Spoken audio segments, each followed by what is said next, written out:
Saudite dhe Iranin nuk do të ishte ndoshta shumë e përshtatshme. Sipas jush, cili është çelësi i përfundimit të këtij konflikti? Mendoni se ka ndonjë gjë që mund ta përfundojë komplet konfliktin pa u përshkallëzuar? Mendoj që është e para programi iranian në bisedime, i cili ndoshta mund të ketë, por do jetë me kushte. Nga se po që se për Irani duhet të them kështu, nuk është mendimi im, ajo është çështje që kërkojnë këtë rast amerikan me disponimin e Izraelit, që ky program do thotë të përdoret vetëm për programe dhe qëllime që kanë të bëjnë për medicinë, për energji, për furnizim energji elektrike. Bile Rusia ka nënshku kontratë me marrëveshje me Iranin për ndërtimin edhe të 7 apo 8 centraleve për qëllime pasore. Bushera nuk goditet në pjesën, mund të them, ku ka 200 inxhinier dhe ekspert rus. Putini dje deklaroi që ka marrëveshje dhe komunikim me Izraelin që mos goditet ky central. Iran do thotë, ndonjëherë njeriu mendon që ka kalkulime të tilla që mund të jetë luftë me precizitetin e marrëveshjes, ta quaj kështu, ose asaj që deri ku mund shkohet dhe deri ku jo, do disa vija të tilla. A ka shpresë? Mendoj që e para është programi, marrëveshja, kombinimin asaj peshës, mund të them, të bisedimeve. Por problemi është të dy fuqit, mund të them, të regionit, Izraeli dhe Irani, kush do jetë fituesi kësaj lufte. Dhe rezultati pastaj mund të nxirret që të dy palët paraqesin si sukses, si fitore.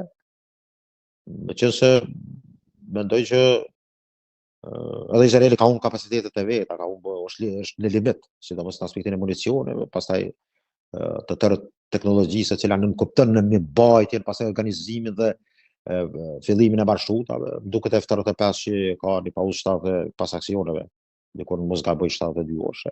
Të gjitha këto komplikojnë situatën, nga se Izraeli është një vend i vogël, është një vend dikun sa Shqipëria me 14 milion banor, dënësi më të madhe, do thotë, për shkak të mund të them të asaj që paraqet natyrën historike të 3 religioneve feve abrahamike.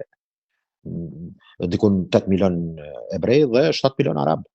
Do thotë është një vend që i vogël, ta quaj kështu, por kuptohet që ka ndihmën edhe për kujdesin e fuqisë më të madhe botërore. Meqense po them fuqisë më të madhe botërore, nga se rendi i botror nënkupton krijimin e asaj shumë polariteti, i cili edhe në këtë luftë po sfidohet, më fal shpreh, po testohet. Dhe kjo do të ishte është ndoshta momentumi që ka shans, po që se arrihet ajo marrëveshja e 3 aktorëve të influencës botërore. Këta 3 aktorë do ta ndojnë zonat e influencës botë, amerikan, kinez dhe rus.